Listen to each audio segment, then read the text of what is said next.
আক্রান্ত বিজেপি পঞ্চায়েত সমিতির বিরোধী নেত্রী মৌমিতা সিংহকে দেখতে মেদিনীপুর মেডিকেল কলেজে এলেন রাজ্যের বিরোধী দলনেতা শুভেন্দু অধিকারী। এদিন তিনি ঘাটালে যাওয়ার আগে এক প্রস্থ আক্রান্তকে দেখে যান এবং তার সুস্থতা কামনা করলেন। তিনি এদিন নির্ধারিত সময় দুপুর 3:15 নাগাদ মেদিনীপুর মেডিকেল কলেজে এসেছিলেন। এরপর তিনি দেখতে যান কেশিয়াড়ির পঞ্চায়েত সমিতির বিরোধী দলনেত্রী তথা বিজেপি নেত্রী মৌমিতা সিংহকে। এরপর নিচে নেমে এসে বাইরে সাংবাদিকদের সঙ্গে মিলিত হলেন এবং বিভিন্ন প্রশ্নের উত্তর দিলেন।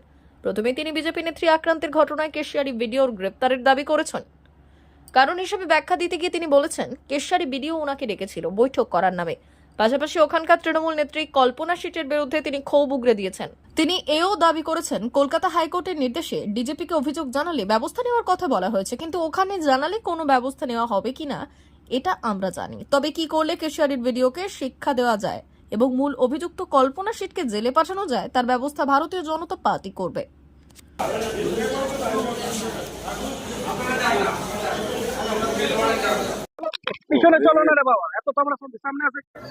পঞ্চায়েত সমিতির বিরোধী দলনেত্রীকে অর্থ স্থায়ী সমিতির সভাতে ডেকে তৃণমূল কংগ্রেসের গুন্ডি বলবো কল্পনা সিট তার নেতৃত্বে নিষ্ঠুরভাবে খ্যাপা কুকুরের মতো ঝাঁপিয়ে পড়া হয়েছে।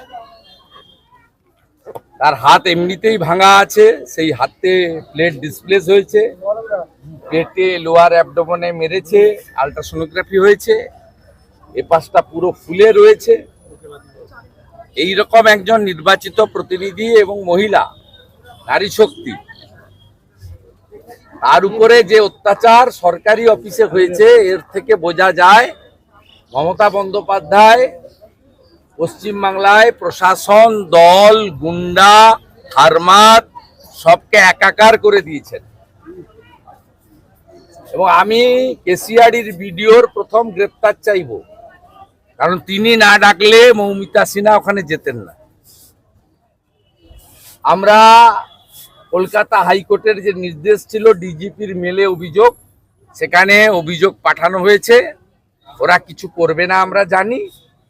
আর কি করলে কেশিয়াড়ির বিডিওকে শিক্ষা দেওয়া যায় আর মূল অভিযুক্ত কল্পনা সিট যাতে জেলে যায় তার ব্যবস্থা ভারতীয় জনতা পার্টির পক্ষ থেকে করা হবে এবং আমি নিজে দেখব।